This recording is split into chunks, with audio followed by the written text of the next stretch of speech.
Безопасность страны оценивается состоянием его, в первую очередь, боеспособностью вооруженных сил.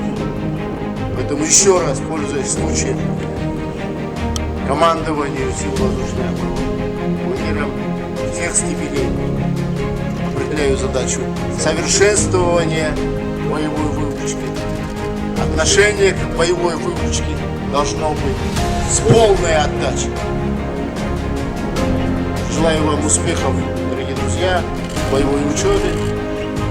Еще раз поздравляю с этим знаменательным событием.